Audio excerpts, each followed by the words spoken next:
మన శరీరంలో రోజుకు వందల లీటర్ల రక్తాన్ని శుద్ధి చేస్తూ ఒక్క క్షణం కూడా విశ్రాంతి తీసుకోకుండా పనిచేసే రెండు చిన్న అవయవాలు. అవి నిశ్శబ్దంగా తమ పని చేస్తుంటాయి. మనం వాటిని గుర్తించం. కానీ ఒకరోజు అదే కిడ్నీలో క్యాన్సర్ అనే ప్రమాదం మొదలైతే అది కూడా చాలా సందర్భాల్లో ఎలాంటి శబ్దం చేయదు. నొప్పి లేకపోవచ్చు, ఇబ్బంది లేకపోవచ్చు, అయినా వ్యాధి మాత్రం లోపల నెమ్మదిగా పెరుగుతూనే ఉంటుంది. అయితే పూర్తిగా మౌనంగా ఉండదు. కొన్ని చిన్న హెచ్చరికలను మాత్రం శరీరం ముందుగానే పంపిస్తుంది. వాటిని గుర్తిస్తే ప్రాణాలను కాపాడుకోవచ్చు, నిర్లక్ష్యం చేస్తే ప్రాణాంతకంగా మారొచ్చు. అసలు కిడ్నీ క్యాన్సర్ అంటే ఏమిటి?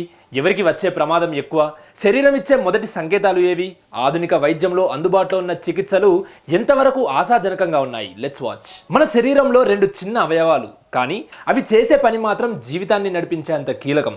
రక్తాన్ని శుద్ధి చేయడం, శరీరంలో పేరుకుపోయిన వ్యర్థాలను బయటకు పంపించడం, నీటి సమతుల్యతను కాపాడటం, రక్తపోటును నియంత్రించడంలో సహకరించడం, ఎర్ర రక్త కణాల ఉత్పత్తికి అవసరమైన హార్మోన్లను విడుదల చేయడం, ఇవన్నీ కిడ్నీల బాధ్యతలు.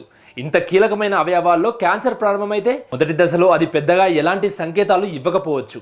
అందుకే వైద్యులు కిడ్నీ క్యాన్సర్ను సైలెంట్ క్యాన్సర్గా కూడా అభివర్ణిస్తుంటారు. నొప్పి లేకపోవడం వల్ల చాలా మంది నిర్లక్ష్యం చేస్తారు. కానీ శరీరం పంపే చిన్న చిన్న హెచ్చరికలను గుర్తిస్తే ఈ వ్యాధిని తొలి దశలోనే గుర్తించి చికిత్స చేసే అవకాశం గణనీయంగా పెరుగుతుంది. కిడ్నీ క్యాన్సర్ అనేది కిడ్నీలోని కణాలు అసాధారణంగా పెరగడం వల్ల ఏర్పడే వ్యాధి. పెద్దవారిలో ఎక్కువగా కనిపించే రకం రెనల్ సెల్ కార్సినోమా. చాలాసార్లు ఈ వ్యాధి ప్రారంభ దశలో ఎలాంటి లక్షణాలు కనిపించవు. ఇతర కారణాలతో చేసే అల్ట్రాసౌండ్, సిటీ స్కాన్ వంటి పరీక్షల్లో యాదృచ్ఛికంగా కిడ్నీలో కణితి బయటపడే సందర్భాలు కూడా ఉంటాయి.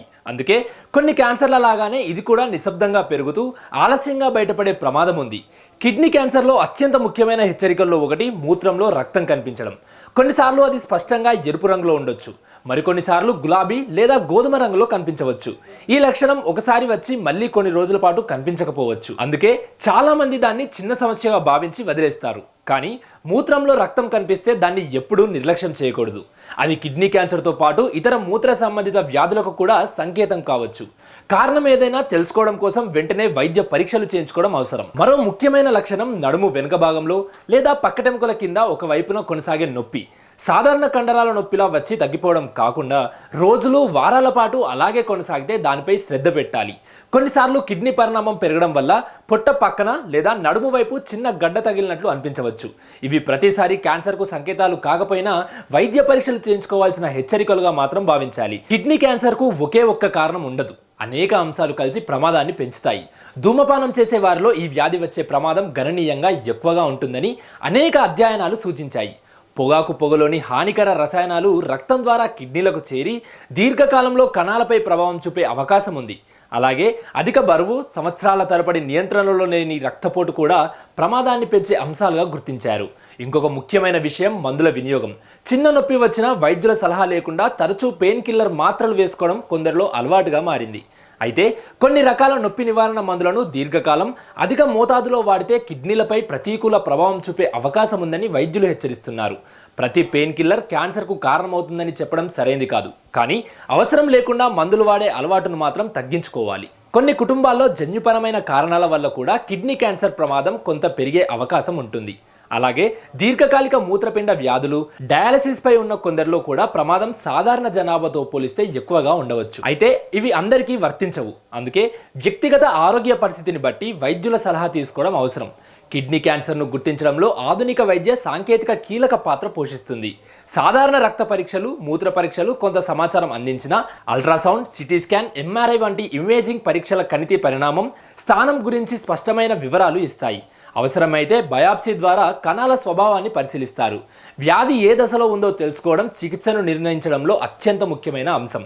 మొదటి లేదా రెండో దశలో గుర్తించిన కిడ్నీ క్యాన్సర్కు శస్త్రచికిత్స అత్యంత ప్రభావవంతమైన చికిత్సగా పరిగణించబడుతుంది. కణితి చిన్నదిగా ఉంటే కిడ్నీలో క్యాన్సర్ ఉన్న భాగాన్ని మాత్రమే తొలగించే పార్టియల్ నెఫ్రెక్టమీ చేస్తారు. కణితి పెద్దదిగా ఉంటే మొత్తం కిడ్నీని తొలగించే రాడికల్ నెఫ్రెక్టమీ అవసరం కావచ్చు. ప్రస్తుతం అనేక కేంద్రాల్లో లాప్రోస్కోపిక్, రోబోటిక్ సర్జరీల ద్వారా తక్కువ కోతలతో వేగంగా కోలుకునేలా చికిత్స అందిస్తున్నారు. క్యాన్సర్ శరీరంలోని ఇతర భాగాలకు వ్యాపించినప్పుడు చికిత్స విధానం మారుతుంది. గతంలో పరిమిత అవకాశాలు మాత్రమే ఉండేవి. కానీ ఇప్పుడు ఇమ్యూనోథెరపీ, టార్గెటెడ్ థెరపీ వంటి ఆధునిక చికిత్సలు అందుబాటులోకి వచ్చాయి.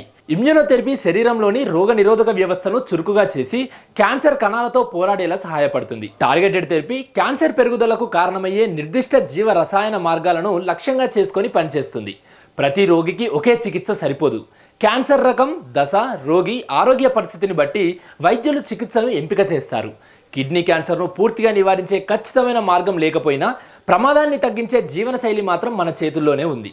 ధూమపానానికి దూరంగా ఉండటం, రక్తపోటును నియంత్రణలో ఉంచుకోవడం, ఆరోగ్యకరమైన బరువును కాపాడుకోవడం, క్రమం తప్పకుండా వ్యాయామం చేయడం, తగినంత నీరు తాగడం, అవసరం లేని మందులను వైద్యుల సలహా లేకుండా వాడకపోవడం వంటి అలవాట్లు కిడ్నీల ఆరోగ్యాన్ని కాపాడటానికి దోహదపడతాయి. ఆరోగ్య సమస్యల్లో చాలా వరకు శరీరం ముందుగానే హెచ్చరికలు పంపుతుంది. వాటిని మనం గుర్తిస్తున్నామా లేదా అన్నదే అసలు ప్రశ్న.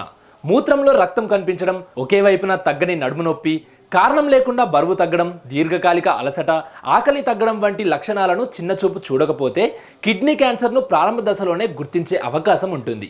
ముందస్తు నిర్ధారణతో చికిత్స ఫలితాలు గణనీయంగా మెరుగుపడతాయి. కాబట్టి భయం కాదు, అవగాహనే ఈ వ్యాధిపై అత్యంత ప్రభావవంతమైన ఆయుధం.